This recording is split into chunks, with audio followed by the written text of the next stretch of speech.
1993년 8월 9일 시베리아 남부에 위치한 스네지나야 강. 우크라이나 국적의 카약 선수들은 강줄기를 따라 내려가며 펼쳐진 자연 풍광을 감상하고 있었습니다. 그들은 누군가 강 어귀에 서 있는 것을 보았고 반갑게 손을 흔들었는데요.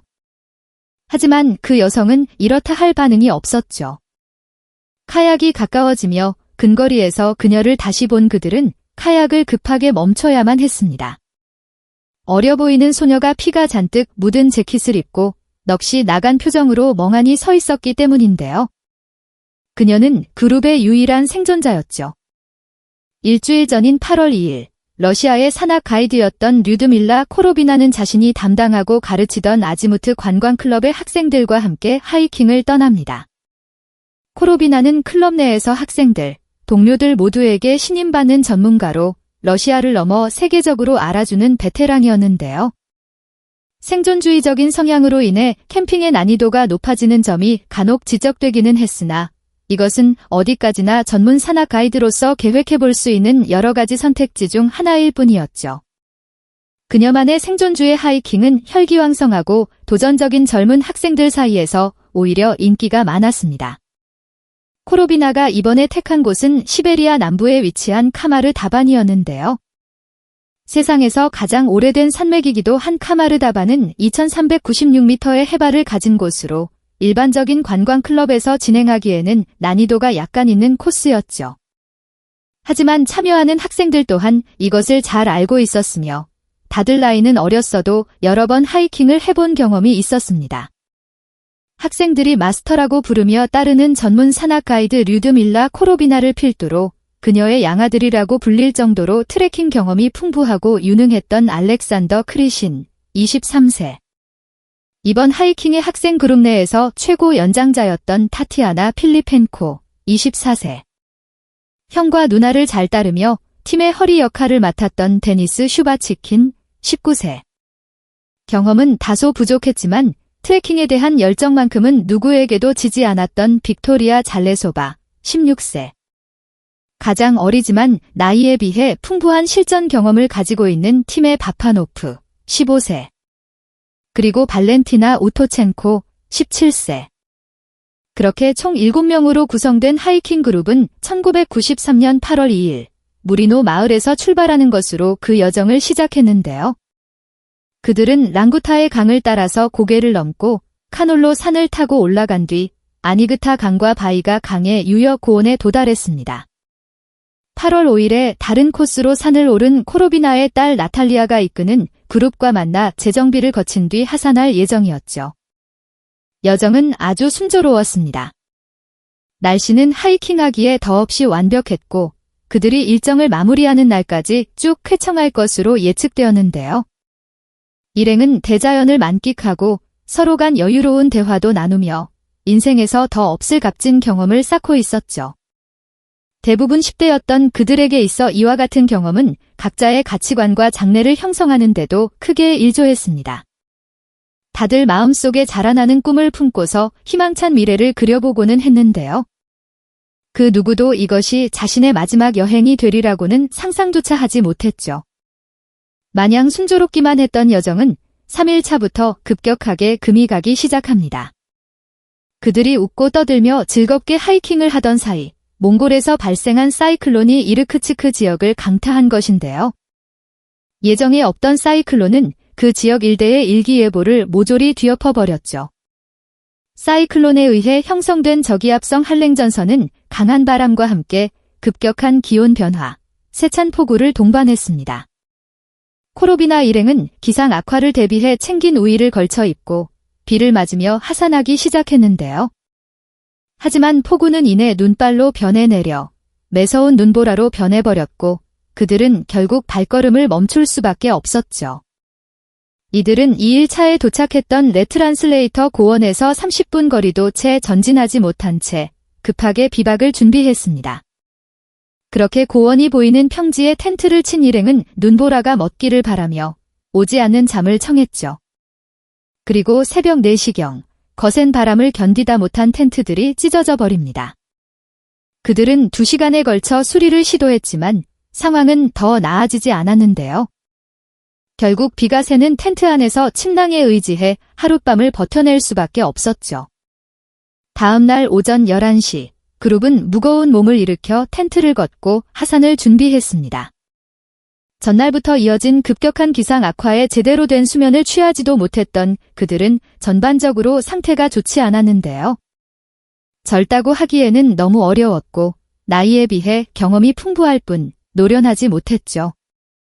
기상 상태는 여전히 좋지 않았지만 그룹은 지친 몸을 이끌고 다시 나아가기 시작했습니다. 상황은 조금 그래도 나탈리아의 그룹과 만나 재정비를 거치면 큰 문제는 없을 거라고 여겼는데요. 베테랑 산악 가이드 코로비나에게 있어서 이 정도 위기는 충분히 극복 가능한 고난이었고 고되기는 해도 아이들에게도 값진 경험이 될 것이라 생각하였죠. 하지만 코로비나의 낙관적인 예상은 머지않아 무너져버리고 맙니다.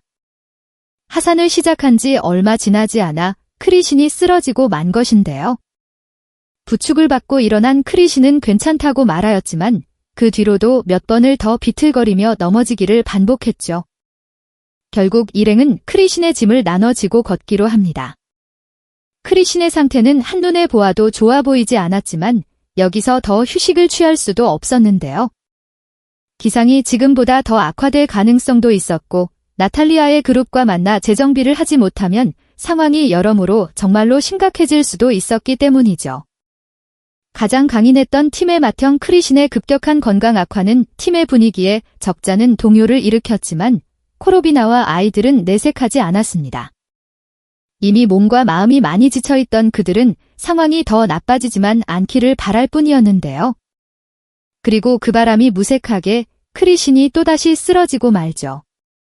코로비나가 급하게 달려왔고 그를 일으켜주려고 했지만 크리신은 꿈쩍도 하지 않았습니다.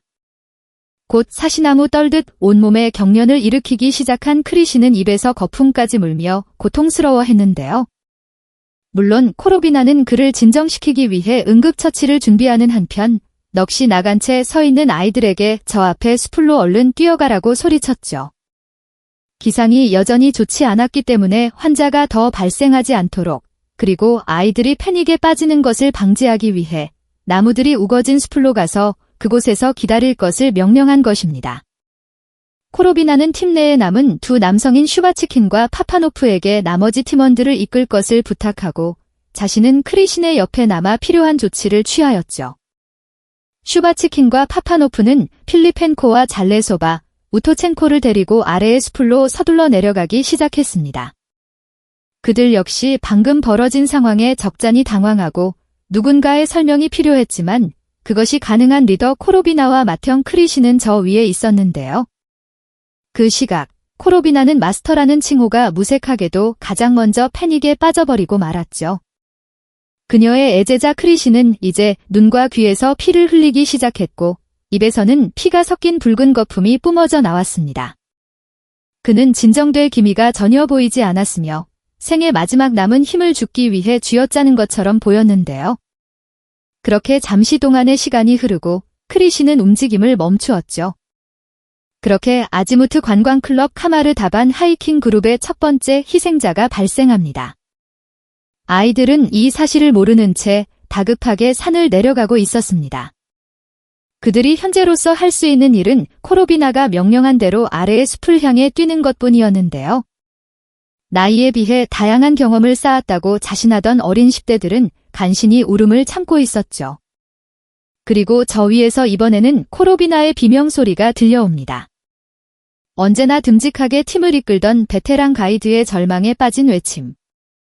걱정이 된 그들은 코로비나와 크리신을 확인하기 위해 다시 산을 오르기 시작했습니다. 저 멀리 보이는 코로비나는 산을 뛰쳐 올라오는 자신의 제자들을 멍하니 바라보다가 풀썩 쓰러지고 말았는데요. 아이들이 서둘러 도착했지만 절명해버린 그녀는 더 이상 숨을 쉬지 않았죠. 숨진 코로비나의 옆에는 피범벅이 된 얼굴로 이미 죽어있는 크리신이 있었습니다. 한순간 찾아온 리더들의 죽음. 하지만 아이들은 절망에 빠질 새도 없었는데요. 크리신과 코로비나가 쓰러진 곳에 도착하자마자 기괴한 상황들이 펼쳐지기 시작했기 때문이죠. 필리펜코가 갑자기 숨이 쉬어지지 않는 듯 끄끄 소리를 내며 자신의 목을 미친 듯이 긁기 시작합니다. 그녀는 온몸을 비틀면서 천천히 앞으로 걸어 나갔는데요. 패닉 상태에 빠져버린 아이들은 그저 멍하니 그 광경을 지켜만 볼 뿐이었죠. 고통스러운 듯 흐느적거리며 걷다 바위 앞에 멈춰선 필리펜코는 한치의 망설임도 없이 바위에 자신의 머리를 내려칩니다. 두개골이 깨지는 끔찍한 소리가 들렸으나 필리펜코는 멈추지 않고 자신의 머리를 몇 번이고 강하게 내려쳤는데요. 그것은 정신을 차리고자 하는 행동이 아닌 스스로를 확실하고 빠른 죽음으로 몰고 가기 위해 선택한 인생 마지막 결정으로 보였죠. 충격과 공포의 시간이 흐르고 결국 필리펜코는 스스로의 목숨과 함께 광기를 끝냅니다. 그리고 차마 숨 돌릴 틈도 없이 두 번째 상황이 찾아오는데요. 바파노프와 잘레소바가 눈이 뒤집어지더니 몸을 떨며 괴로워하였죠. 목을 움켜잡고 구르던 이들은 크리신이 그랬던 것처럼 눈과 귀에서 피를 흘리기 시작합니다. 입고 있는 옷들마저 다 찢어 밝힌 바파노프와 잘레소바는 공기를 들이마시기 위해 필사적으로 숨을 헐떡이며 발작에 가까운 발버둥을 쳤는데요. 아이들은 숨이 막혀 비명조차 나오지 않는 목을 잡아뜯으며 격렬한 최후를 맞이하였죠. 눈앞에 믿기지 않는 현실을 바라만 보던 슈바츠키는 우토첸코에게 얼른 배낭과 용품을 챙기라고 소리칩니다. 그제야 정신이 돌아온 우토첸코는 손에 잡히는 대로 흩어진 물건들을 주워들고 슈바츠킨과 함께 미끄러지듯 산을 내려가기 시작했는데요. 한참을 뛰던 우토첸코는 어느 순간부터 자신의 발소리만 들려오고 있다는 사실을 깨닫죠. 뒤를 돌아보니 슈바츠킨이 눈이 수북히 쌓인 산중턱에 쓰러진 채로 팔다리를 허공에 휘젓고 있었습니다. 그는 소리 없는 아우성을 내지르며 옷을 찢으며 몸부림치고 있었는데요. 입에서는 울컥거리는 피와 함께 거품을 토해냈죠. 우토첸코가 다가가려고 했으나 슈바츠키는 격렬하게 저항하며 그녀가 가까이 오는 것을 막았습니다. 그의 마음을 읽은 우토첸코는 잠시 동안 마지막 남은 동료의 최후를 바라보다가 이내 등을 돌려 전속력으로 달리기 시작했는데요. 불과 몇 분 전까지만 해도 서로 응원하고 위로해주던 리더와 친구들은 모두 피를 토해내며 죽어버렸고 그녀는 어딘지도 모르는 설산 속에서 철저한 혼자가 되어버렸죠. 체력이 완전히 소진된 그녀는 넋이 나간 채로 하룻밤을 임시 천막을 짓고 그대로 골아떨어졌습니다.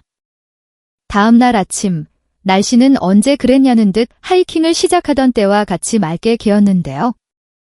잠에서 깬 우토첸코는 이성적인 판단하에 다시 산을 올라 어제의 그 장소로 가기로 하죠. 그녀가 급하게 챙겨온 식량과 물품들로는 이곳에서 살아나가는 것이 불가능했기 때문이었습니다.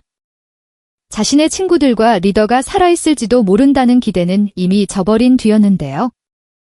어제 우토첸코가 목격한 장면들은 너무나도 확실하고 선명한 죽음 그 자체였죠.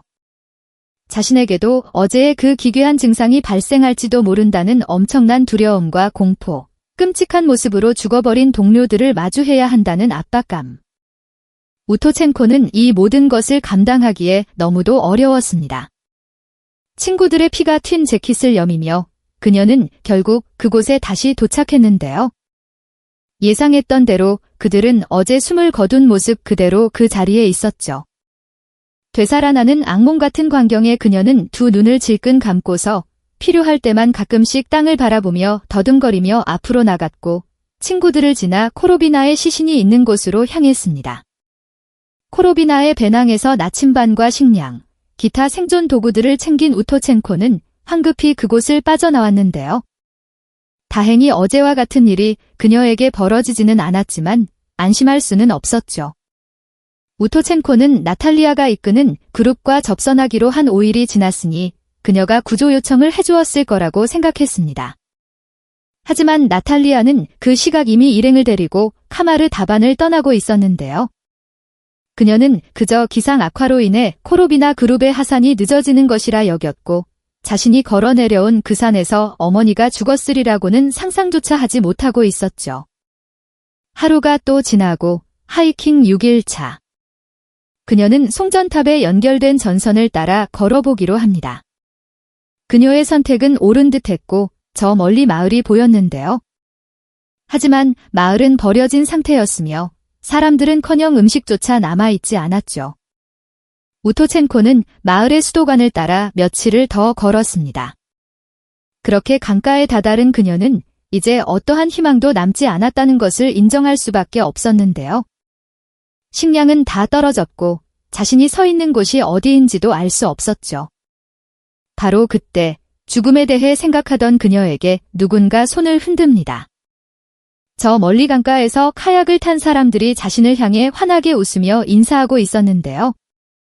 가까이 다가오던 그들은 점점 표정이 굳어갔고 곧 쓰러질 것만 같은 우토첸코를 구조하기 위해 황급히 카약을 멈추고 달려왔죠.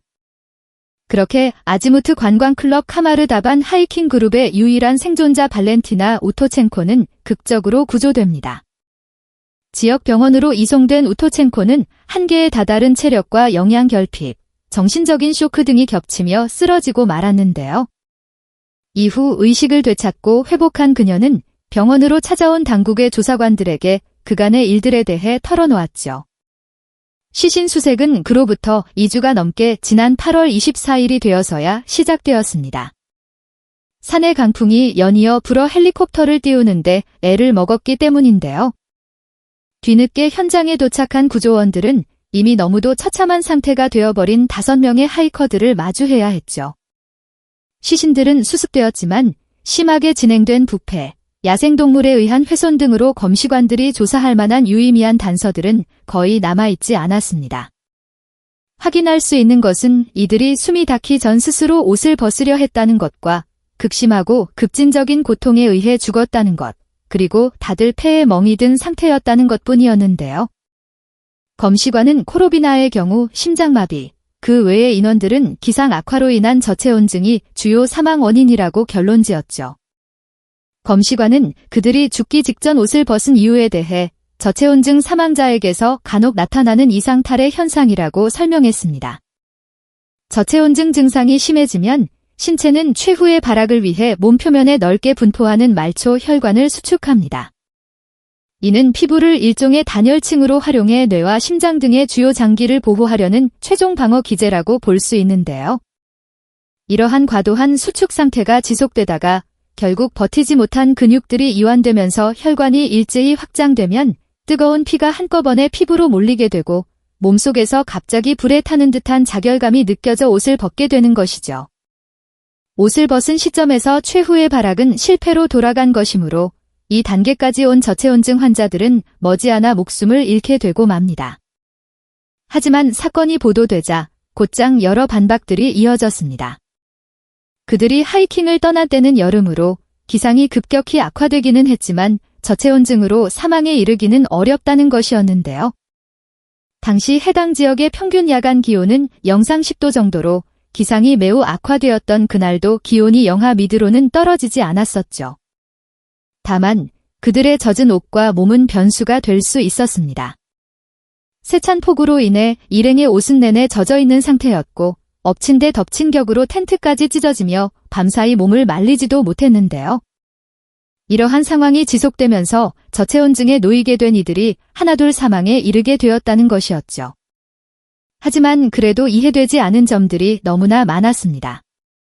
어째서 신체적으로 가장 강인했던 크리신이 제일 먼저 죽게 된 건지, 저체온증으로 인한 사망이 어떻게 삽시간에 전염되듯 연쇄적으로 이루어진 건지, 왜 우토첸코는 저체온증 증상을 보이지 않았던 건지. 또한 저체온증 사망자들은 몸을 웅크리거나 감싼 형태의 비교적 온전한 모습으로 발견되는 경우가 대부분이지만 이들은 죽기 직전까지 온몸을 격렬히 움직인 듯 보였습니다. 무엇보다 저체온증으로 인한 사망이 어떤 신체적 작용으로 눈과 귀에서 피를 흘리게 만들고 그들의 호흡까지 막아버린 건지 도저히 설명할 수가 없었죠.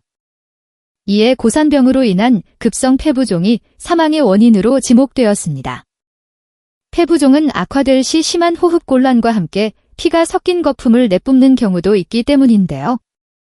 그들이 올랐던 산맥이 아주 높은 지대는 아니었지만 고산병은 통상 해발 2400m 이상의 산에서 발생하기에 2396m의 해발 고도를 가진 카마르 다반의 하이커들에게도 고산병 증상은 얼마든지 나타날 수 있었죠. 그룹 중 대부분의 인원이 신체적인 전성기에 놓이기 전에 청소년이었다는 것도 상태가 급격하게 악화된 뒤의 원인이 될 수 있었습니다. 하지만 이 역시 연쇄작용하듯 차례대로 죽어나간 그들의 모습과 수십 초에서 몇 분밖에 되지 않은 극히 짧은 사망 시간은 설명할 수가 없었는데요. 조사관들은 우토첸코가 받았을 정신적 쇼크 등을 내세워 그녀의 증언 모두를 신뢰하기는 어렵다고 말하며 논란을 일축하였죠. 잠잠해지는가 싶던 사건은 하나의 의미심장한 가설이 등장하면서 더 큰 논란의 도마 위에 오릅니다. 그들이 노비촉, 즉 신경작용제에 의해 죽음에 이르게 되었다는 것이었죠. 노비촉은 1971년부터 1993년까지 소련의 국립화학연구소에서 비밀리에 개발된 신경작용제입니다. 그 당시에도 그리고 지금까지도 노비촉은 인류가 개발해낸 생화학 무기 중 가장 강력한 것으로 통하는데요. 전쟁 시 사용된 여타 신경가스들보다 많게는 10배나 더 치명적이라고 하죠. 미세한 분말 형태인 노비촉은 그 특성으로 인해 호흡뿐 아니라 피부와 점막을 통해 흡수되는 것이 가능하며 극소량으로도 사람을 사망에 이르게 할 수 있습니다. 그 시간은 짧으면 수십 초 이내일 정도로 빠른데요. 신경계에 작용하기 때문에 이에 노출된 사람은 짧은 시간 동안 엄청난 고통과 혼란에 시달리게 되죠. 강력한 신경독은 극심한 경련과 발작, 호흡곤란, 각혈, 안구 등의 출혈, 정신 이상을 유발할 수 있습니다. 이는 우토첸코가 설명한 동료들의 기행과도 부합하는데요. 폐의 멍과 코로비나의 갑작스러운 심장마비 또한 신경독의 원인이라면 해석이 가능했죠. 여기서 한 가지 더 주목해야 할 사실은 카마르 다반 지역이 노비촉의 실험 장소로 쓰인 적이 있다는 것입니다. 이에 사람들은 한 가지 충격적인 가설을 세우게 되는데요.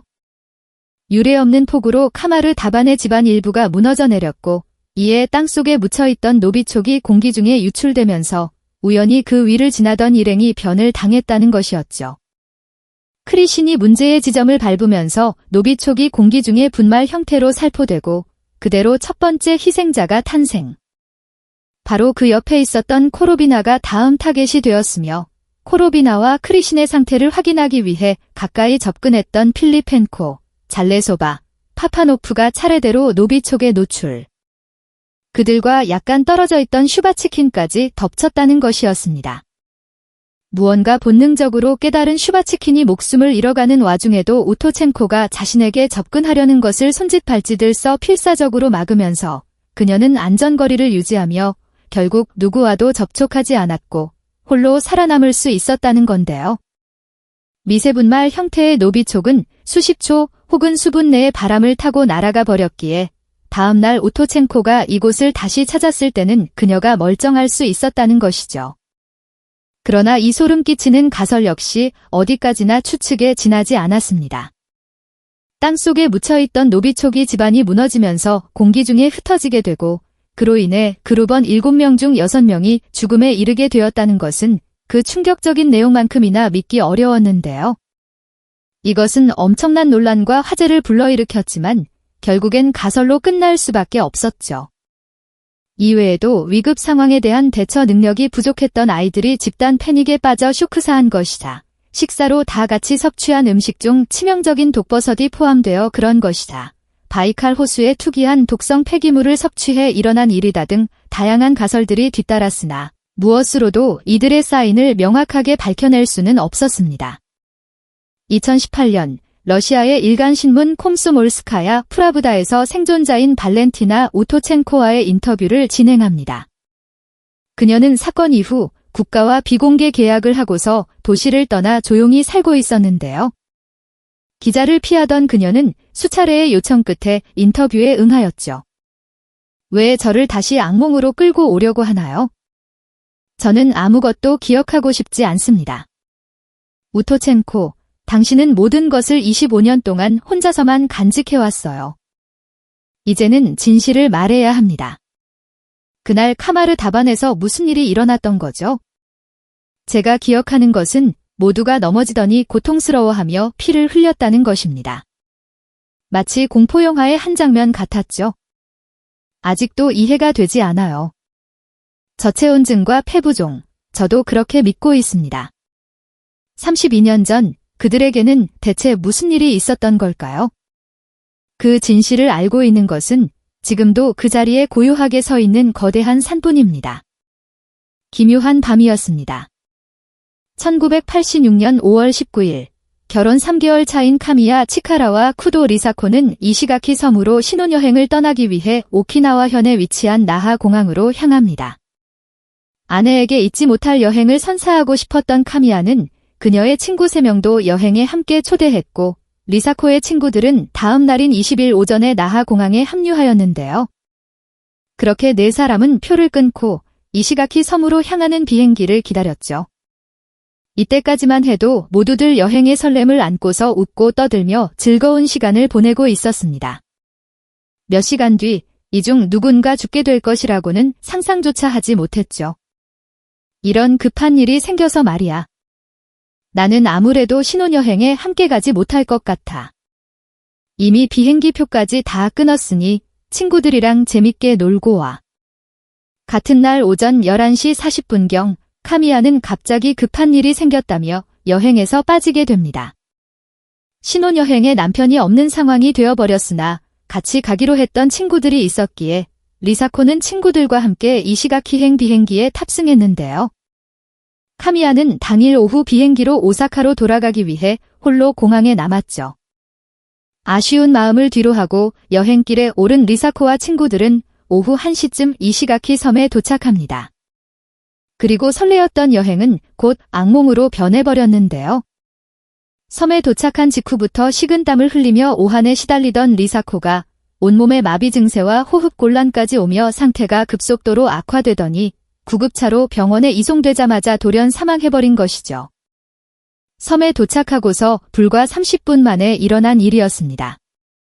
신고를 받고 출동한 경찰은 즉시 남편이었던 카미야와 그녀의 가족들에게 이 사실을 알렸습니다. 아직 나하공항에 있던 카미야가 비행기를 타고 한 걸음에 달려왔고 경찰은 리사코의 친구들의 변사라고 판단하여 리사코의 시신을 부검해보는 것이 어떻겠냐고 그에게 허락을 구했는데요. 카미야는 부검에 응하였고 뒤이어 도착한 리사코의 가족들 또한 부검 요청을 승낙하였죠. 그렇게 몇 시간 전까지만 해도 신혼여행의 꿈으로 부풀어 있던 리사코는 싸늘한 주검이 되어 해부대 위에 오르게 됩니다. 부검을 집도했던 법의학자 오노 요키치는 사인을 밝히기 위해 세심하고 끈질긴 탐색을 이어갔지만 심장 부근에서 조그마한 우려를 발견했을 뿐 별다른 이상 징후는 찾지 못하였는데요. 이에 급성 심근경색이라고 판단한 그는 진단을 마치고 결과를 경찰과 유족들에게 전달하였죠. 그런데 오노는 그 과정 중 남편 카미야의 태도에 의문을 품게 됩니다. 그는 불과 몇 시간 전 아내를 잃은 남자라고 보기에는 너무나도 침착했기 때문인데요. 심지어 카미야는 살펴본 장기들은 모두 제자리에 갖다 놓았습니까? 라는 의도를 알 수 없는 질문까지 하였죠. 어떠한 신체적 이상도 없던 젊은 여성이 급사했다는 것 자체에도 약간의 의구심을 품고 있던 오노는 카미야의 태도에 무언가 설명할 수 없는 꺼림칙함을 느꼈고 부검을 마친 리사코의 심장과 혈액 샘플 30mm를 따로 보관해 두기로 합니다. 기존 관행대로라면 이곳은 별도로 남겨두어서는 안 되었지만 왠지 모르게 이곳을 간직해야 할 것 같은 강한 직감이 들었죠. 경찰 또한 갑작스러운 죽음에 의문을 품고 리사코가 비행기에 탑승하기 전 남편 카미야가 독극물을 먹였을 가능성에 대해 조사를 해보았지만 그렇다고 하더라도 복용 후 3시간이 지난 시점부터 시작된 리사코의 중독 증세를 설명할 수는 없었습니다.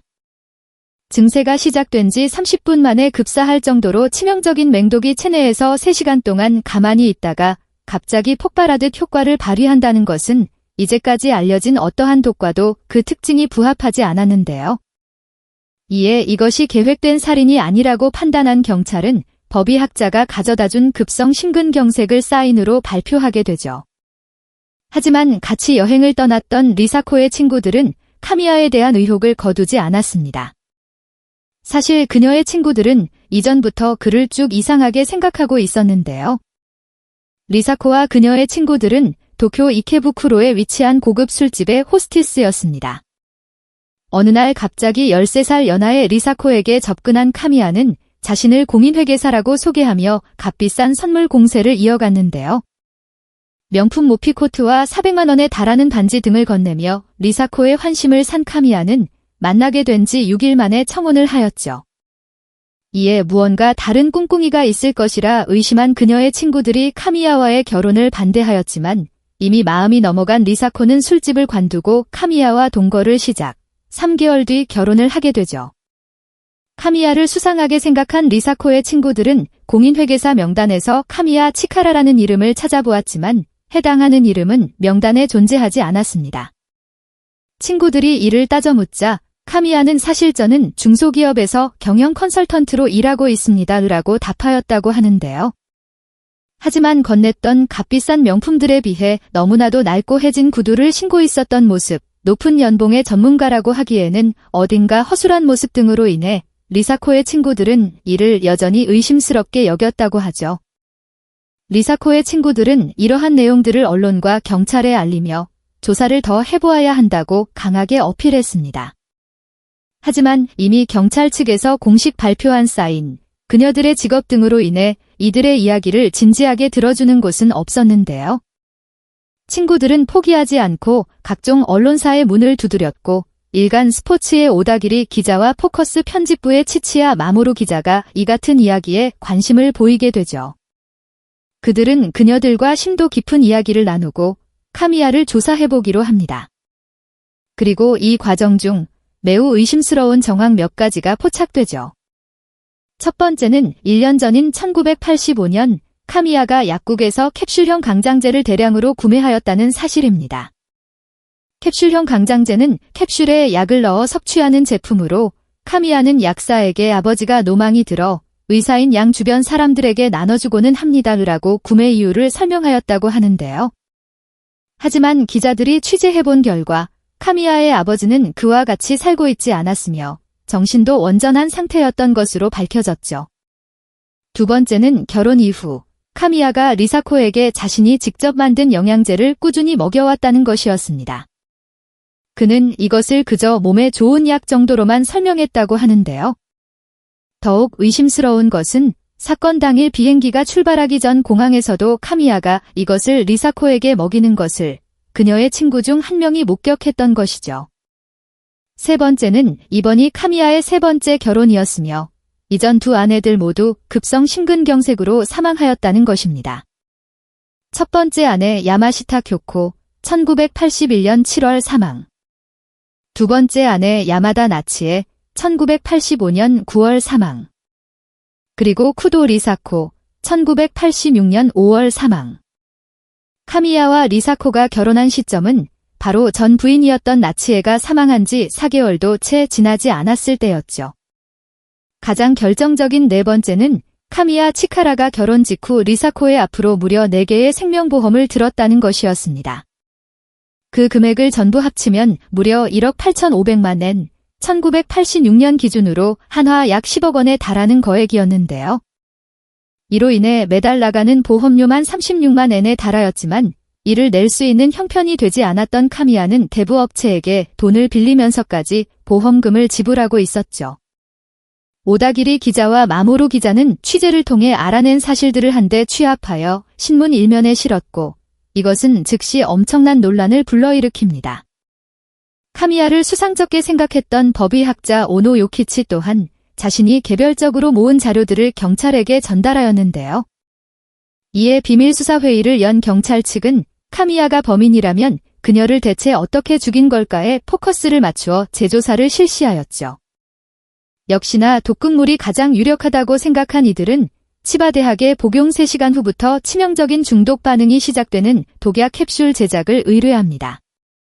하지만 당시 일본 제1의 기술력을 보유했던 대학 연구팀에서도 캡슐의 제조법을 밝혀낼 수는 없었는데요. 독약의 종류가 아닌 캡슐의 비밀이 있다고 생각한 연구팀은 갖은 모의 실험을 진행해보았으나 캡슐을 3중으로 싸도 심지어 30겹으로 싸도 3시간 후부터 효과가 나타나지는 않았죠. 위산을 무려 3시간이나 버텨내는 캡슐은 시중 어디에도 존재하지 않았으며 그렇게 되도록 인위적으로 만들어내는 것 또한 불가능했습니다. 비슷한 시기 카미야는 보험사들과 보험금 지급을 놓고 줄다리기를 하고 있었는데요. 리사코의 친구들이 해당 보험사들에게 직접 전화를 걸어 전한 우려들, 기사를 통해 연이어 보도되는 카미야의 의심스러운 정황들에 더해 리사코가 과거 신경계 질병으로 통원한 이력이 있었다는 사실을 계약 시 고지하지 않았다는 고지 의무 위반을 이유로 카미야에게 보험금 지급을 보류한 것이죠. 카미야는 이에 민사소송을 내며 정당한 보험금 지급을 요구하였습니다. 그리고 동시에 자신의 억울함을 호소하는 글을 적어 언론에 전달하였는데요. 의심스러운 정황들이 있기는 했지만 카미야가 리사코를 죽였다는 증거는 나오지 않고 있었고, 이에 카미야를 잠정 범죄자로 보았던 대중들의 시선은 점차 완화되기 시작했죠.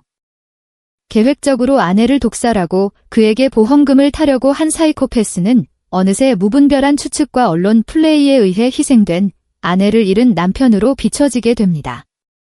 이후 보험금을 놓고 벌인 재판에서도 승소한 카미야는 이후 취직에도 성공하게 되는데요. 하지만 결과에 불복한 보험사들이 항소하면서 사건은 새로운 국면을 맞게 되죠. 이 항소에 리사코를 부검했던 법의학자 오노 요키치의 충격적인 증언이 포함되었기 때문입니다. 꺼림칙함을 지울 수 없었던 오노는 리사코의 시신을 해부한 이후부터 개인적인 조사를 이어가고 있었습니다. 각종 의학서적, 독극물에 관한 논문 등을 살피며 여러 가지 가능성에 대해 살핀 그는 백과사전에서 투구꽃을 접하게 되는데요. 투구꽃의 뿌리에는 아코니틴이라는 강한 독성이 포함되어 있었죠. 그리고 인체에 미치는 영향은 리사코가 죽기 전 보였던 반응들과 완전히 동일했습니다. 그녀가 섭취한 독이 투구꽃의 아코니틴이라 확신한 오노는 그제서야 다시 그것을 꺼내게 되는데요. 개인적으로 보관해오던 리사코의 심장과 혈액이었죠. 그것이 벌써 5년 전이었습니다. 오노는 리사코의 죽음에 얽힌 미스터리를 풀기 위해 그 많은 시간을 홀로 고군분투해왔던 것인데요. 그는 초미량 분석기를 가지고 있는 도호쿠 대학으로 샘플들을 보내 검사를 의뢰하였고, 그로부터 약 9개월 뒤 결과가 도착하게 되죠. 리사코의 혈액에서 아코니틴이 검출된 이로써 그녀가 명백한 독살을 당했다는 것이 밝혀지게 됩니다. 리사코 씨를 부검한 법의학자 오노 요키치입니다. 기존에 발표된 사인과 다르게 리사코 씨는 독극물에 의해 죽임을 당했을 수 있습니다. 재판장에서 오노가 이 같은 증언을 하자 카미야는 어찌 된 일인지 모든 소송을 스스로 취하하였는데요. 이후 경찰은 한동안 잠잠했던 사건 일지를 다시 꺼내 펼치고 투구꽃을 중심으로 새롭게 수사를 해나가기 시작했죠. 그리고 투구꽃으로 방향을 튼 경찰은 매우 결정적인 증언들을 추가로 수집하는 데 성공합니다. 후쿠시마현 니시 시라카와군에 위치한 꽃집의 주인이 카미야에게 투구꽃을 69폭이나 판매하였다는 증언에 더해 카미야가 살던 집 외에 별도의 아파트를 빌려 그곳에 주기적으로 드나들었다는 사실, 카미야가 쓰는 호실만 수도세와 전기세가 비정상적으로 많이 나왔다는 정황 등이 드러난 것인데요. 이에 경찰이 해당 아파트 호실을 수색한 결과 다다미에서 투구꽃의 아코니틴 성분이 검출되죠. 카미야가 약국에서 캡슐형 강장제를 대량으로 구매하였다는 것, 직접 만든 영양제를 리사코에게 꾸준히 복용시켰다는 것, 그날 공항에서도 카미야가 리사코에게 영양제를 먹이는 것을 보았다는 친구의 증언 등을 토대로 그가 아내를 계획적으로 독살한 것이라 판단한 경찰은 카미야를 다시 기소하여 추궁하였습니다. 제가 범인이라면 그것을 증명해주세요. 투구꽃의 독은 즉효성이 있습니다. 리사코는 저와 헤어진 지 3시간이 지나고 나서야 죽었어요. 이것을 어떻게 설명하실 건가요? 저는 아내의 죽음과 관계가 없습니다. 그렇게 말할 줄 알고 있었다는 듯 논리정연하게 받아치는 카미야에게 경찰은 아무런 대꾸도 할 수 없었습니다. 그의 말대로 아코니틴은 즉효성이 있는 독으로 단 1g만 섭취해도 30분 이내에 몸 곳곳에서 치명적인 증상들이 나타나기 시작하는데요. 카미야는 그날 리사코와 함께 비행기에 탑승하지 않았기 때문에 그 시간의 공백은 그에게 있어 완벽한 알리바이가 되어주었죠. 이후 카미야는 일전에 그랬던 것처럼 언론들과 인터뷰를 진행하고 방송에 출연하며 자신의 억울함을 주장하였습니다. 그는 정장을 차려입고서 밝은 모습으로 촬영에 임했고 자연스레 웃으며 진행자와 이야기를 주고받았는데요. 방송을 본 누구도 그가 아내를 독살한 범죄자라고 생각하지 않을 정도로 여유가 넘쳤죠. 그런데 한 어부의 신고로 사건은 또다시 전환점을 맞이하게 됩니다. 카미야 치카라, 그 사람에게 보거를 팔았죠. 1000마리도 넘게요? 카미야가 보거를 대량으로 구매하였다는 사실을 추가로 얻어낸 경찰은 그때까지도 보관해오던 리사코의 혈액 샘플을 꺼내어 최신 장비가 마련되어 있던 도호쿠 대학에 보내 조사를 의뢰하는데요.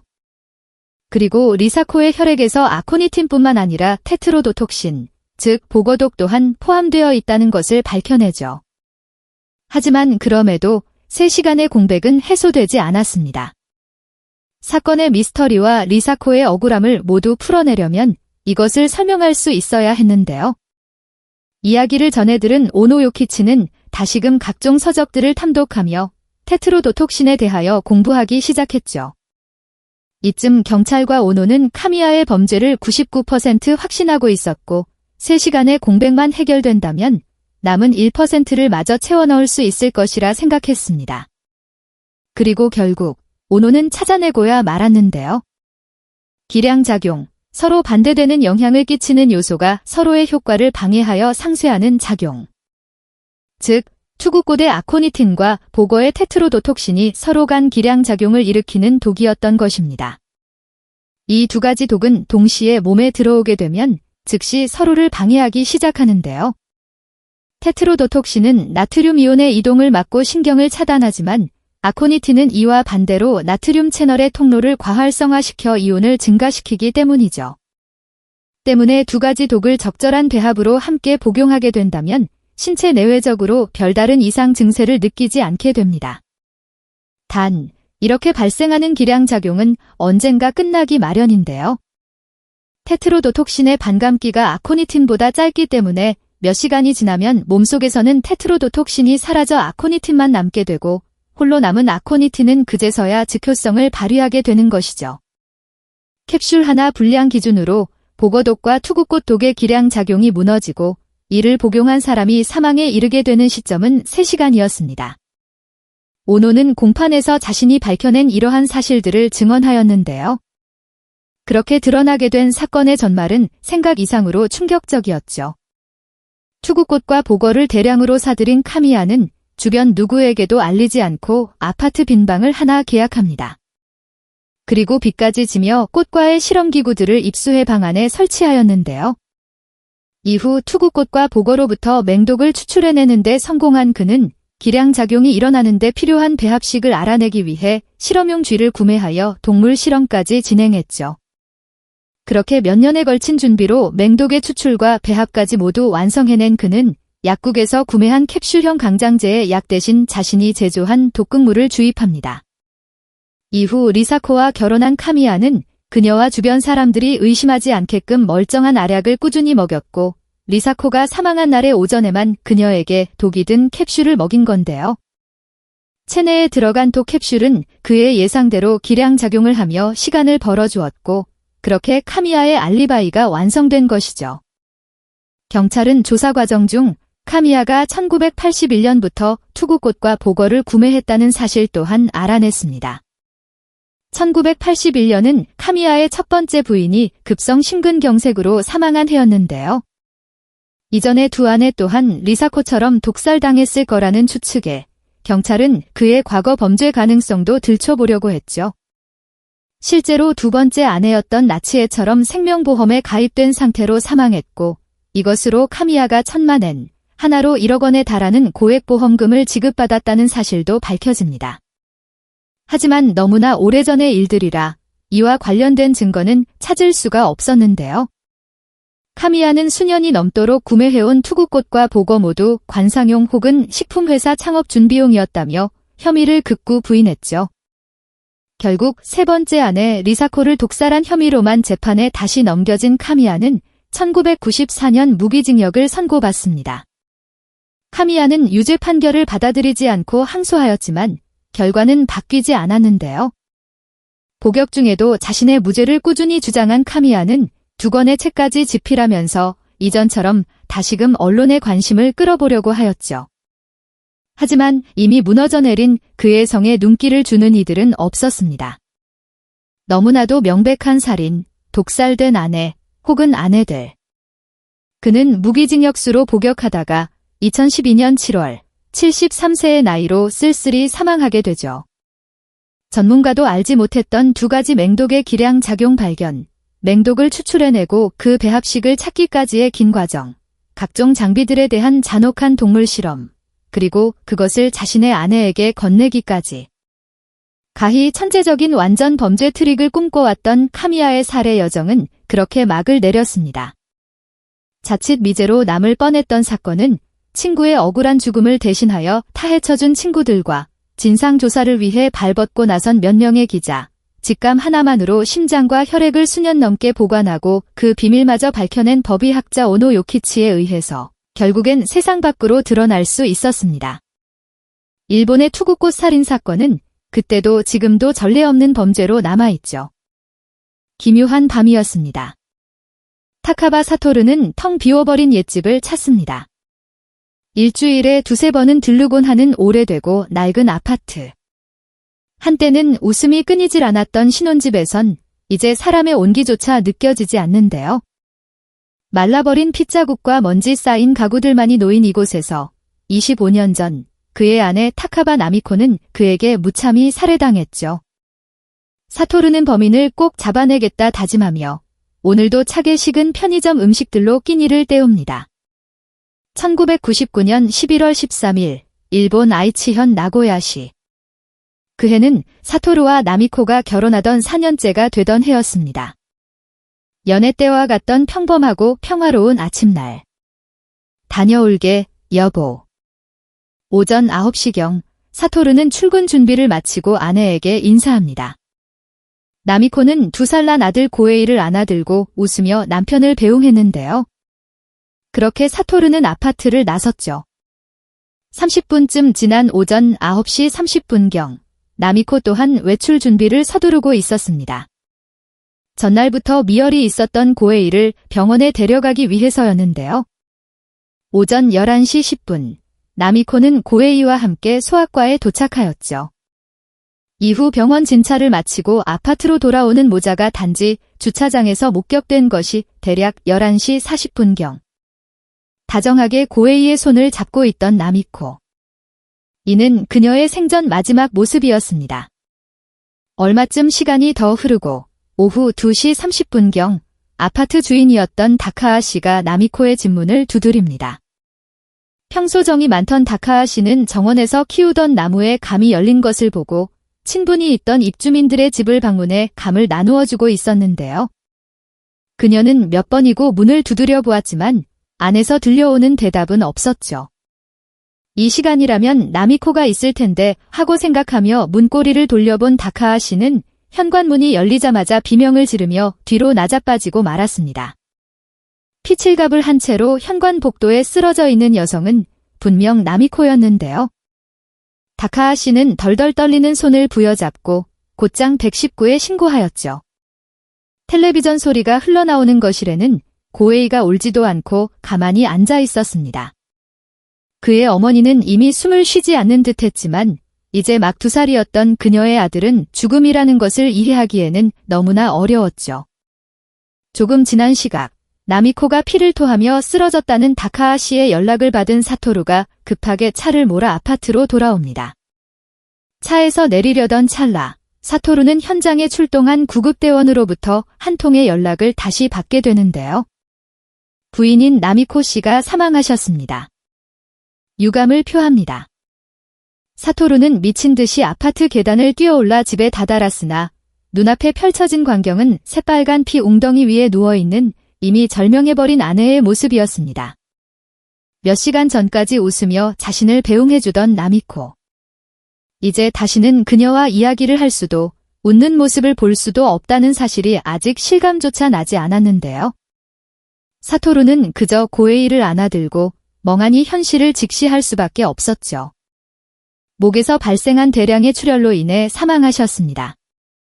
스스로 목숨을 끊은 것인지 타인에 의한 것인지는 확인이 필요합니다. 옆에서 조심스럽게 말을 전달하는 경찰에게 사토루는 아무 대꾸도 할 수 없었습니다. 직장 동료로 만나 교제를 시작하고 결혼까지 이루었던 것이 4년 전. 아들을 얻은 것이 고작 2년 전. 새로 장만한 차를 타고 가족끼리 디즈니랜드를 다녀왔던 것이 불과 한 달 전이었는데요. 이날은 사토루의 끝나지 않은 악몽이 시작된 날이었죠. 이후 경찰의 조사를 통해 나미코의 죽음이 명백한 타살이라는 것이 밝혀지게 됩니다. 목의 상처 외에 손에도 칼을 막으며 생긴 방어흔이 남아 있었으며 나미코가 남긴 것이 아닌 혈흔과 족적도 현장에서 함께 발견되었기 때문인데요. 경찰은 이것이 강도 사건의 가능성을 가장 먼저 살펴보았지만 범인이 집안을 물색한 흔적은 없었고 사라진 물건이나 현금 또한 없다는 것에 단순 강도에 의한 살인은 아닐 것이라 판단하였죠. 나미코가 현관문을 열자마자 변을 당한 것으로 보였다는 점, 나미코의 목에 숱한 자상이 남아있었다는 점, 아들인 고에이는 전혀 건드리지 않았다는 점 등으로 미루어 보아 범인은 나미코에게만 아주 강한 원한을 가지고 있는 사람일 것이라 추측되었습니다. 남은 혈흔과 족적을 통해 범인이 240mm 발 사이즈를 가진 B형 혈액형의 40, 50대 여성이라는 것을 밝혀낼 수 있었는데요. 이에 범죄 심리학자는 중년의 여성이 자신보다 더 젊은 이를 상대로 역습의 위험을 감수하면서까지 살인을 벌였다는 정황 역시 강한 원한에 의한 것일 수 있다고 덧붙였죠. 테이블 위에 다 부른 컵라면이 놓여 있었던 것으로 보아 나미코가 집으로 귀가한 11시 40분경 전후로는 별다른 일이 없었던 것으로 보였습니다. 오후 1시쯤 피해자의 집에서 옷장 같은 큰 가구를 움직이는 듯한 소리가 들렸습니다. 이후 누군가 계단을 급하게 뛰어내려가는 소리가 들렸고요. 아파트 주민의 증언에 더해 나미코의 친구가 12시 30분부터 2시까지 3번에 걸쳐 전화를 했으나 받지 않았다는 정황 등을 종합하면 12시 30분쯤부터 다카아 씨가 그녀의 집을 방문한 오후 2시 30분까지 대략 2시간여 사이에 사건이 발생한 것으로 추측되었는데요. 부검 결과 시신이 발견될 시점으로부터 대략 2시간 전쯤 살해당한 것이라 확인되며 그녀가 범인에 의해 목숨을 잃은 시각은 오후 1시 정도가 가장 유력한 것으로 추정되었죠. 범인이 사용한 흉기는 발견되지 않았지만 세면대에 남아있는 핏자국을 통해 그녀가 나미코를 살해한 후 집안의 화장실에서 손을 씻고 집 밖을 나선 정황이 포착되었습니다. 현장에 범인이 흘린 혈액도 검출된 것으로 보아 그녀 또한 범행 과정에서 상처를 입은 것으로 보였는데요. 그 핏자국은 현관문을 나선 뒤에도 이어졌죠. 핏방울은 아파트 계단을 타고 쭉 이어지더니 주차장을 지나 근처의 이노우 공원으로 향했습니다.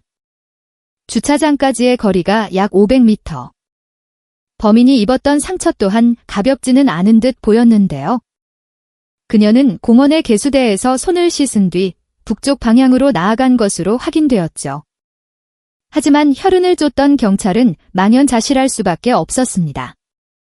저녁부터 내린 세찬 비가 추적해야 할 남은 핏자국들을 싸그리 지워버렸기 때문인데요. 경찰이 혈흔 추적을 통해 밝혀낸 사실은 행인에게 들키지 않기 위해서 구불구불한 골목길로 공원까지 이동하였다는 것, 부상을 입은 채로 손을 씻었다는 것 정도였죠. 가까스로 공원 내 2명의 목격자를 탐문할 수 있었지만 알아낼 수 있는 사실은 많지 않았습니다. 중년의 여성이 피를 흘리는 손을 부여잡고 공원을 걷고 있었습니다. 무슨 일이 있었던 건지 얼굴 표정이 험하고 좋지 않아 보였습니다. 이후 목격자의 증언을 토대로 몽타주를 그려낸 경찰은 그것을 즉시 배포하고 나미코의 주변으로 탐문 조사를 이어갔습니다. 범인의 성별과 나이, 인상착에 DNA가 포함된 혈액까지 포착된 증거와 정황들이 많았으므로 경찰 또한 시간은 좀 걸리더라도 범인을 반드시 찾아낼 수 있을 것이라 예상하였는데요. 하지만 수사는 생각 이상으로 난항의 연속이었죠. 나미코와 사토루 사이에서는 아무런 문제점이나 의심점도 발견되지 않았으며 그녀의 친인척 및 주변인들로 확대한 수사 반경에도 수상한 인원은 파악되지 않았습니다. 그녀는 누구에게도 원한을 살 만한 행동은 하지 않았던 것으로 보였는데요. 오히려 주변의 평판이 매우 좋았죠. 정이 많아서 고민이 있다고 하면 늘 물어봐 주었어요. 일도 잘했고요. 언제나 반짝반짝 빛나는 사람이었습니다. 항상 밝고 자신감이 넘쳤죠. 나미코는 이웃과도 사이가 좋았고 누구랑 싸웠다던가 하는 이야기는 들은 적이 없어요. 그 무렵 나미코는 행복한 결혼 생활을 더불어 아들 자랑도 많이 하며 벅찰 정도로 행복한 나날을 보내고 있다고 주변인들에게 말하였다고 합니다. 이에 경찰은 그녀의 행복을 질투한 누군가가 범행을 저지른 것일 수도 있겠다고 생각하였는데요. 하나 확실한 것은 범인이 분명한 면식범이라는 것이었죠. 조심성이 많은 성격이었던 나미코는 누군가 초인종을 누르거나 문을 두드리면 부엌에 난 작은 창문을 통해 방문자를 확인한 후에야 문을 열어주었다고 합니다. 잡상인이나 낯선 사람이면 문을 열어주지 않고 정중히 방문을 거절하였다고 하는데요. 그랬던 그녀가 현관문을, 그것도 2살 아이와 함께 있는 상황에서 열어주었다는 것은 범인과 나미코가 평소 알고 지내던 사이라는 것을 의미하였죠. 한 가지 이상한 점은 사건 당일 그녀의 행적 중 2시간의 공백이 존재한다는 것이었습니다. 나미코는 고에이를 병원에 데려가기 위해 9시 30분 혹은 그보다 조금 전에 집을 나선 것으로 추측되었는데요. 사토르는 자신이 출근 준비를 할 때 나미코도 외출 준비를 하고 있었으며 병원에서 온 전화를 받고 이제 아이를 병원에 데려갈 겁니다 라고 말하는 것도 들었다고 증언하였죠. 9시 30분이 조금 지나 방문했던 택배기사 또한 현관문을 두드렸을 때 안에서 대답이나 인기척이 없었다고 말하였으며 나미코와 친분이 있던 간호사도 그녀가 예정된 시간에 병원에 방문하지 않자 10시 30분 전후로 전화를 2번 걸었지만 나미코는 받지 않았다고 말하였습니다. 이러한 사실들로 미루어 보면 나미코는 9시에서 9시 30분 사이 아이를 데리고 집을 나선 것이 분명해 보였는데요. 아파트에서 병원까지의 거리는 자전거로 5분 정도? 하지만 그녀가 고에이와 함께 소아과에 내원한 것은 11시 10분이었죠. 즉, 나미코는 고에이를 데리고 아파트를 나선 뒤 2시간 정도 어딘가를 돌아다니다가 병원으로 향한 것으로 보였습니다. 그러나 그녀가 병원에 도착하기 전 어디로 향했고 누구를 만났는지는 밝혀낼 수 없었는데요. 대로의 CCTV에도 나미코의 모습은 찍히지 않았고 그 시간대에 모자를 목격한 이도 없었죠. 이에 경찰은 그 2시간의 공백 동안 나미코가 누군가에게 크게 원한을 살 만한 행동을 한 것은 아닌지 추측해보기도 했습니다. 평소 나미코와 알고 지내던 혹은 그녀를 알고 있던 누군가와 긴 시간 다투게 되었고 분이 풀리지 않았던 상대방이 나미코의 집으로까지 찾아와 범행을 저지른 것이 아닐까라는 가설이었는데요. 하지만 이를 뒷받침해줄 수 있는 증언이나 목격담은 별도로 수집된 것이 없었죠. 경찰의 조사가 한창 진행되던 와중 허망한 심정으로 난장판이 된 집을 둘러보던 남편 사토르는 식탁 위에서 유산균 음료를 하나 발견하게 됩니다. 이에 그는 무언가 위화감을 느끼게 되는데요. 가족 중 누구도 그러한 유산균 음료를 마시지 않았으며 심지어 해당 음료의 상표 자체도 처음 보는 것이었기 때문이죠. 이것이 범인이 마신 음료일 수도 있겠다 생각한 경찰은 제조번호를 통해 음료의 판매지를 역추적해보기로 합니다. 그리고 그것이 아파트에서 무려 35km나 떨어진 니시미카와 지역에서 판매된 제품이라는 것이 밝혀지는데요. 이후 음료수 방문 판매원이 범인일 것이다. 범인이 니시미카와 지역의 거주자일 것이다. 해당 지역의 거주자로 보이도록 트릭을 쓴 것이다 등 숱한 추측들이 난무했지만 모두 근거 없는 가설들일 뿐이었죠. 사건의 유일한 목격자이자 생존자인 2살의 고에이는 그런 경찰관들을 바라보며 생긋거릴 뿐이었습니다. 그렇게 사건은 해결되지 못한 채로 수년의 시간이 흐르게 되는데요. 고에이는 3살 때 덤마가 어떤 아줌마랑 싸웠어 라고 한 번, 4살 때 편의점 아줌마가 집으로 들어왔어 라고 한 번 사건에 대해 언급하였죠. 경찰은 편의점 아줌마라는 단서에 집중하여 다시금 수사와 탐문을 진행해 보았지만 추가로 확인되거나 드러난 사실은 없었습니다. 사건 이후 아들을 데리고 다른 곳으로 이사한 사토르는 나미코가 세상을 떠났던 그 집을 그 현장 그대로 보존하기로 결정했는데요. 사정을 봐준 집주인 다카하 씨가 기존의 집세를 내려주었고 사토르는 매달 5만 엔의 금액을 월세 개념으로 지불하면서 그날의 집을 간직할 수 있게 되었죠. 그렇게 단란하던 신혼집의 시간은 1999년 11월 13일자로 멈춰버렸습니다. 나미코가 죽어가며 흘린 피, 범인이 남긴 신발 자국뿐 아니라 그녀가 좋아하던 CD 플레이어, 책장에 꽂혀있던 서적들, 어린 고에이가 가지고 놀았던 장난감들, 짧았던 추억이 서린 사진들까지. 사토루에게 있어 그것은 사건 현장 그 이상의 의미를 가지고 있었죠. 그렇지만 사토루가 단순히 지난날의 회상을 위하여 그러한 결정을 한 것은 아니었습니다. 이후 그는 텅 빈 집을 자신만의 수사본부로 꾸린 후 임차 계약을 연장해가며 사건에 대한 수사를 개인적으로 이어나갔는데요. 가족의 삶을 송두리째 앗아간 이를 잡고 그날의 진실을 파헤치기 전까지 사토루는 절대로 포기할 생각이 없었죠. 하지만 시간은 속절없이 흘렀고 그렇게 10년이라는 세월이 훌쩍 지나가 버립니다. 2살 아기였던 고에이는 이제 12살 초등학생이 되었는데요. 고에이는 이제 학교 후에 아버지를 도와 범인의 몽타주가 그려진 전단지를 나눠주는 일도 할 수 있게 되었죠. 성장한 고에이는 수사를 위해 인터뷰를 진행하기도 했으나 사건 당시를 전혀 기억하지 못하였으며 자신이 4살 무렵 편의점 아줌마가 엄마랑 싸웠다라는 식의 말을 하였다는 것도 떠올리지 못했습니다. 사토루는 살인사건 유가족들의 모임 소라노카이를 개설하여 서로의 아픔을 나누고 일부 법들을 개정하기 위한 활동에도 힘썼는데요. 2010년 소라노카이의 노력으로 일본의 살인죄 공소시효는 폐지되었죠. 사토루는 기존 2014년 만료 예정이었던 공소시효에 얽매이지 않고 남은 일생을 다 바쳐 사건을 조사할 수 있게 되었습니다. 비록 본인 스스로에게도 끝나지 않은 악몽이고 누군가에겐 미련으로 보일지언정 그것이 사토루가 살아갈 수 있는 유일한 원동력이었는데요. 퇴근 후 홀로 적막한 아파트를 찾아 편의점 음식으로 저녁 식사를 때우는 것은 이제 일상이 되었죠. 그렇게 11년이라는 세월이 더 흐른 2021년, 사건 발생 21년 만에 새로운 증언이 추가로 확보됩니다. 같은 아파트에 살았던 주민이 사건 일주일 전에 수상해 보이는 여성을 목격하였다고 말한 것인데요. 인사를 했는데 받아주지 않더군요. 인상이 매우 안 좋았어요. 눈매도 매서웠고요. 헤어스타일은 몽타주와 비슷했습니다. 그 여자가 사건 일주일 전에 나미코 씨의 집 앞에서 무언가 이야기를 하는 것을 보았습니다. 그때는 그냥 방문 판매원이라고만 생각했어요.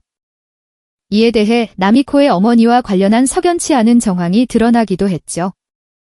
나미코와 사토루가 결혼한 지 1년 후 나미코의 어머니가 약사법 위반 혐의로 체포된 적이 있었던 건데요. 건강식품 회사의 판매원으로 일하던 나미코의 어머니가 암에 효능이 있다는 거짓말로 주변 지인들에게 무허가 음료를 판매했던 것이죠. 하지만 당시의 사건은 어째서인지 불기소 처분으로 마무리가 되었다고 합니다. 이후 일자리를 잃은 그녀는 2000년부터 딸 나미코의 집으로 가서 함께 살 예정이었다고 하는데요. 때문에 나미코는 어머니의 결혼 우편물을 받기 위해서 문패와 우편함에 어머니의 이름을 함께 덧붙여 두었다고 하죠.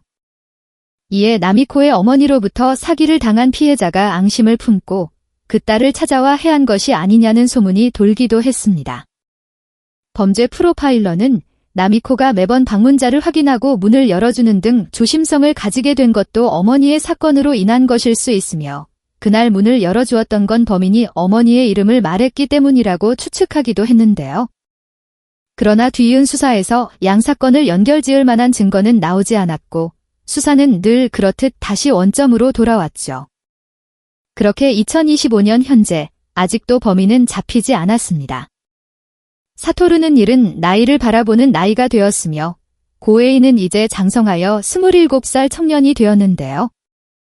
2024년에는 결혼도 하여 도쿄에 위치한 광고회사에 취직하였죠. 어느덧 나미코의 나이에 가까워져 오는 고에이였지만 그는 여전히 어머니를 기억하지 못하고 있습니다. 몇몇 동영상들만이 어머니를 회상할 수 있는 전부였는데요. 짧은 육아일기에는 이제 막 엄마가 된 나미코의 설렘이 묻어났죠. 25년의 세월 동안 숱하게 진행된 조사와 인터뷰, 취재, 다큐멘터리. 68세가 된 사토루는 이제 늙고 전보다 더 야위었지만 범인을 잡고자 하는 그 집념만큼은 수십 년 전의 그것과 같았습니다. 공소시효가 폐지되었기에 경찰도 여전히 수사를 계속하고는 있지만 새롭게 밝혀진 정보는 아쉽게도 많지 않다고 하는데요. 사건의 범인에게는 최대 300만 엔의 현상금이 걸려있는 상태이죠. 나미코의 집은 오늘도 1999년 11월 13일입니다. 기묘한 밤이었습니다. 2004년 5월 22일 미국 콜로라도주 오로라에 위치한 엔지니어링 컨설팅 회사 카터 더글라스. 이날은 평소와는 조금 다른 하루였습니다. 바로 오키 알카이트라는 이름의 직원 때문이었는데요. 평소 지각 한 번 안 할 정도로 성실했던 그였지만 그날은 어째서인지 출근 시간이 한참 지났음에도 모습을 보이지 않았죠. 집으로 전화를 걸어보아도 뚜뚜거리는 신호음만 갈 뿐 알은 받지 않았습니다. 이에 직원들은 인사기록부에 있는 알의 개인 번호로 전화하였는데요. 전화를 받은 이는 뜻밖에도 조라는 이름의 노숙자였죠. 깜짝 놀란 직원들은 그 노숙자에게 핸드폰이 어디서 난 거냐고 물었고 노숙자는 덴버의 한 공중전화 부스에서 주웠다고 답했습니다. 뭔가 이상함을 느낀 직원들은 해당 사실을 알의 여동생에게 알렸는데요. 알의 휴대폰이 웬 노숙자에게서 발견되었다는 사실에 불안함을 느낀 여동생은 곧바로 경찰에 신고했죠. 그렇게 신고를 받고 출동한 경찰은 알의 집으로 갔으나 초인종을 눌러도 문을 두드려도 안에서 들려오는 대답은 없었습니다. 결국 경찰은 강제로 문을 열고 집안을 샅샅이 수색하기에 이르는데요. 알의 방부터 거실까지 하나씩 확인한 경찰은 마지막으로 지하실 문을 열게 되죠. 그리고 그곳에서 차마 눈뜨고 보기 힘든 참혹한 광경을 마주하게 됩니다.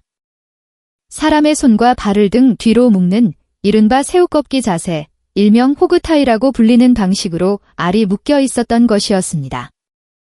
이 구속 방식은 신체를 극도로 제약하는 데다 극심한 고통을 유발하는 가혹한 묶기 방식인데요. 장시간 유지될 경우 호흡곤란과 혈액순환 장애를 일으켜 생명까지 위협할 수 있는 치명적인 구속 방법이었죠. 경찰은 재빨리 알의 상태를 살피기 위해 다가갔습니다. 그러나 알의 눈과 귀, 어깨가 이미 수차례 칼로 난도질당한 듯 자상으로 가득했는데요. 그 정도가 어찌나 심각했는지 얼굴을 제대로 알아보기조차 힘들었죠. 그 지하실은 제가 살면서 본 범죄 현장 중 가히 최악이었습니다. 심지어 목은 너무나 깊게 베어 곧 떨어져 나갈 것처럼 간신히 몸에 매달려 있는 상태였습니다. 그야말로 사건 현장은 피와 광기가 가득한 사륙의 현장이었는데요. 총 22번 이상 칼에 찔린 알은 과다출혈로 인해 이미 사망한 뒤였죠. 이뿐만이 아니었습니다. 알의 발바닥을 살펴본 경찰은 한 번 더 경악하고 말았는데요. 마치 둔기나 채찍으로 맞은 듯 발바닥이 심하게 멍이 들고 부어올라 있었기 때문이었죠. 일반적으로 멍은 혈액이 피부 아래로 스며들면서 생기며 심장이 뛰고 있을 때, 즉 혈액이 순환할 때만 발생합니다. 따라서 사망 후에는 혈액순환이 멈추기 때문에 멍이 쉽게 들지 않는데요. 이 말인즉 모든 폭행과 고문들이 알이 살아 숨쉬는 동안 이루어졌다는 것이었죠. 도대체 누가 성실한 이웃이었던 알을 이 지경에까지 몰고 갔는지 그 이유조차 알 수 없었습니다. 예상했던 것보다 상황이 더욱 심각하다는 것을 확인한 경찰은 서둘러 감식반을 불러 집 안 곳곳을 정밀 수색했는데요. 그리고 얼마 지나지 않아 부엌에 있던 칼들이 모두 뽑혀 싱크대 속 표백제에 담겨 있다는 사실을 발견하죠. 사건 현장에서 그것도 직접적인 증거가 될 흉기를 이렇게 처리했다는 것은 누군가 알을 살해한 후 의도적으로 증거를 인멸하려 했다는 뜻으로밖에 볼 수 없었습니다. 곧 경찰은 이를 명백한 살인사건이라 판단하고 본격적인 수사에 착수했죠. 가장 먼저 경찰은 이 사건 역시 다른 사건들과 마찬가지로 면식범의 소행일 가능성이 높다고 판단했습니다. 그렇게 알의 주변 인물들을 조사하며 그의 죽음에 얽힌 퍼즐을 하나둘 맞춰 나갔는데요. 그 과정에서 알이 생전에 자신의 집 지하실에 사용할 세입자를 구했다는 사실을 알아낼 수 있었죠. 임대 계약서에 적힌 임차인의 이름은 로버트 쿠퍼였습니다. 심지어 로버트 쿠퍼가 알의 사망 이후 행방이 묘연하다는 사실을 확인한 경찰은 그를 유력한 용의자로 판단하고 수사에 박차를 가하는데요. 다행히 계약서에 적힌 직장은 미국의 다국적 금융서비스 기업인 웰스파고였죠. 웰스파고는 미국 내에서 가장 큰 금융기업 중 하나이자 세계적으로도 영향력이 큰 대형 은행이었기에 경찰은 그의 신원이 확실히 보장된 인물일 거라 생각했습니다. 따라서 경찰은 손쉽게 신원 조회를 한 후 로버트 쿠퍼를 검거해낼 수 있을 것이라 여겼는데요. 수사의 끝이 보인다고 생각한 경찰은 이제 마지막 퍼즐 조각을 맞출 준비만 하고 있었죠. 로버트 쿠퍼. 저희 회사에는 그런 이름을 가진 직원이 없습니다. 하지만 로버트 쿠퍼는 웰스파고에서 일한 적도 취업한 적도 없는 사람이었습니다. 뜻밖의 결과에 어처구니가 없어진 경찰은 곧바로 계약서에 적힌 다른 정보들을 토대로 쿠퍼를 추적하기 시작했는데요. 그러나 그의 신원은 조회하면 할수록 기이함의 연속일 뿐이었죠. 우리나라의 주민등록번호와 같은 개념을 미국에선 사회보장번호라고 부릅니다. 경찰이 계약서에 적힌 쿠퍼의 사회보장번호를 조회한 결과 해당 번호가 인디아나주의 한 노인의 것을 도용한 것으로 확인됐는데요. 뿐만 아니라 이전 거주지를 기재하는 칸에는 실제 주거지가 아닌 인근 초등학교 주소를 적어 경찰의 추적을 교묘히 방해했죠. 이 밖에도 자신을 보증해줄 추천인 연락처에는 존재하지 않는 가짜 번호를 기입하는데요. 그가 사용한 모든 인적사항이 조작된 것으로 드러났습니다. 어쩌면 로버트 쿠퍼라는 이름조차 가짜일지 모른다는 가능성이 제기되면서 경찰은 범인이 이 모든 것을 철저히 준비하고 접근했다는 사실을 깨닫게 되었는데요. 경찰과 쿠퍼의 양보 없는 추격전이 본격적으로 시작된 것이죠. 다시금 임대계약서에 적힌 정보를 빠짐없이 살펴보던 경찰은 전화번호가 적힌 은행 명세서 한 장을 발견합니다. 서둘러 해당 번호를 추적해본 결과 이것이 애텐드티 선불폰이었다는 것이 확인되는데요. 미국에서 선불폰은 일반적으로 월정액 요금제를 사용하는 후불제 휴대폰과 달리 개인정보 등록 없이 현금으로 구매한 뒤 충전한 금액만큼만 사용할 수 있죠. 때문에 가입자 정보가 없고 결제 기록 추적이 어려워 신원 조회가 불가능하다는 한계가 있기도 합니다. 수사가 막다른 길에 다다를 뻔한 순간 경찰은 하나의 단서를 더 찾아내게 되는데요. 바로 선불폰의 통화 기록이었죠. 선불폰 역시 기지국 데이터가 남기 때문에 완벽하게 추적을 피할 순 없었습니다. 해당 선불폰이 처음 개통된 장소를 조회한 결과 덴버의 한 세븐일레븐 편의점에서 구매된 것으로 밝혀졌는데요. 이제 편의점 내 CCTV 영상만 확인하면 범인을 금방 찾아낼 수 있을 거라 생각한 경찰은 기대감을 안고 해당 편의점으로 향했죠. 하지만 희망은 오래가지 못했습니다. CCTV 영상의 보존 기간이 최대 30일이었고 구매 당시의 영상은 이미 자동으로 삭제된 상태였기 때문인데요. 이는 범인이 CCTV 영상의 보존 기간까지도 철저히 계산했다는 뜻이었죠. 예상치 못한 결과에 경찰은 범인의 통화 목록을 샅샅이 뒤지기 시작했습니다. 통화 내역은 가히 충격의 연속이었는데요. 쿠퍼가 알을 만나기 전 다른 여러 집주인들에게도 전화를 걸었던 것으로 밝혀진 것이죠. 그는 아주 집요하고 끈기 있게 범행 대상을 물색하는 것으로 보였습니다. 마치 중요한 약속날 식사 메뉴를 고르는 것처럼 천천히 음미하듯 희생자를 찾아낸다는 사실에 수사당국은 소름이 끼칠 수밖에 없었죠.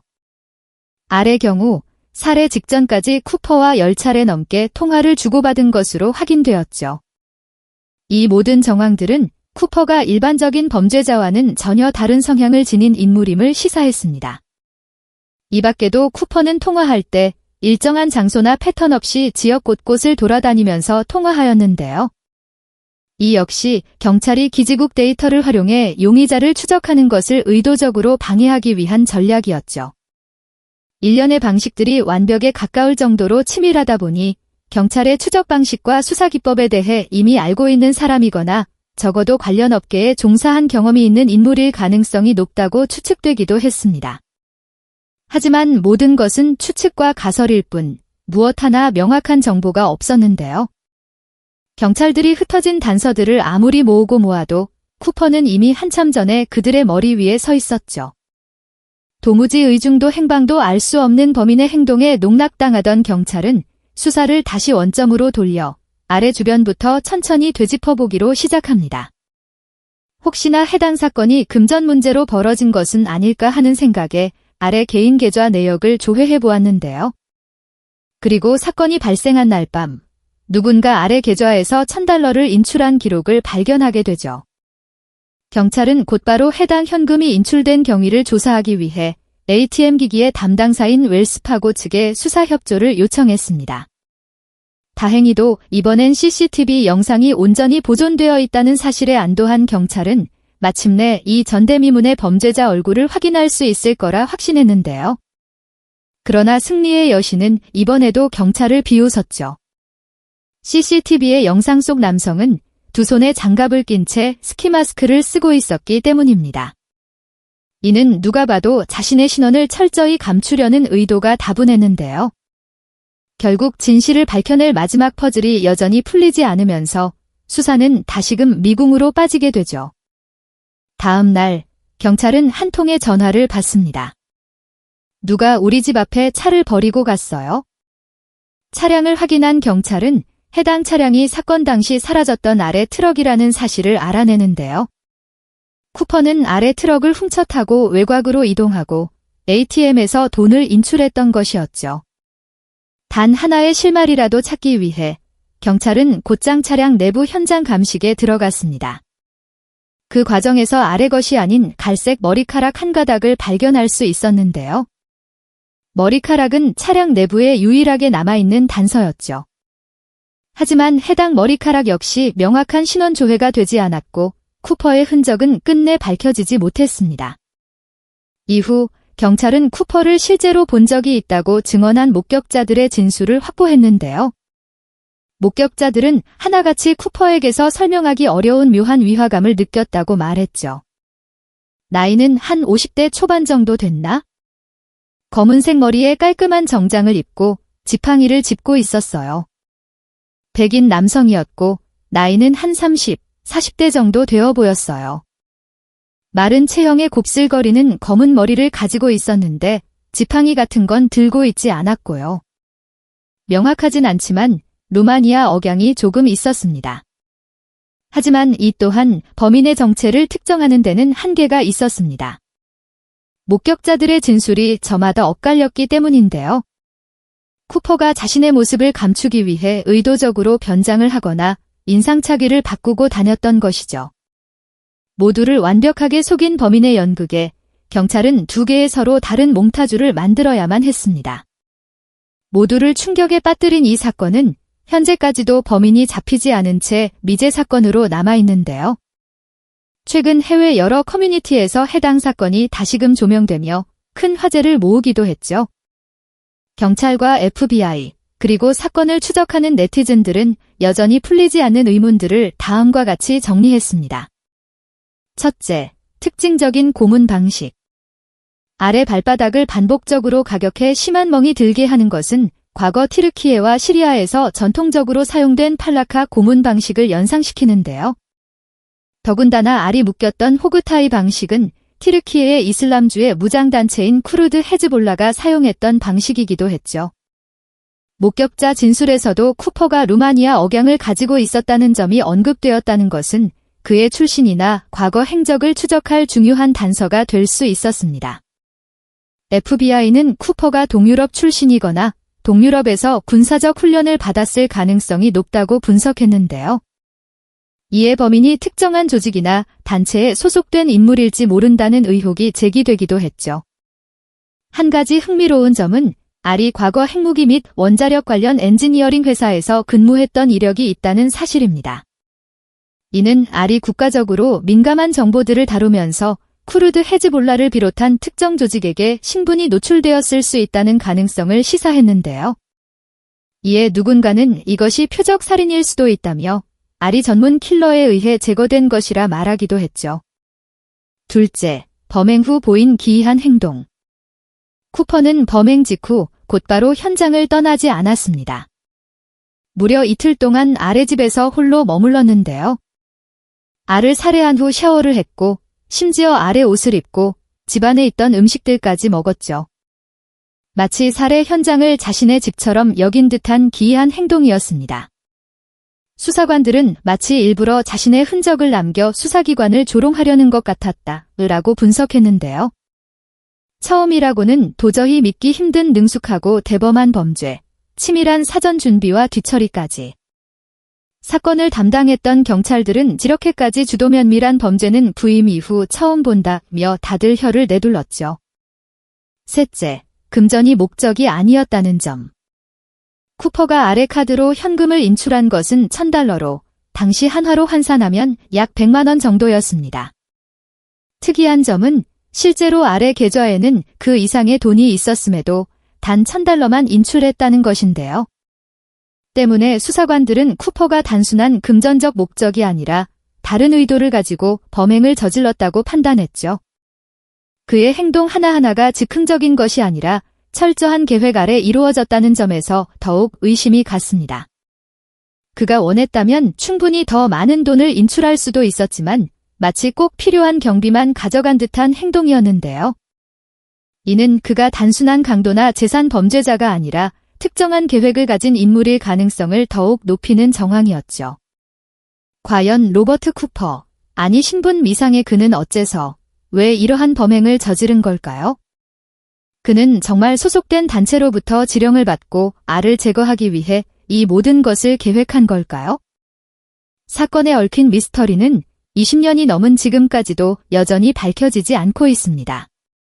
악마가 저지른 가장 위대한 속임수는 세상 사람들에게 자신이 존재하지 않는다고 믿게 한 것이다. 기묘한 밤이었습니다.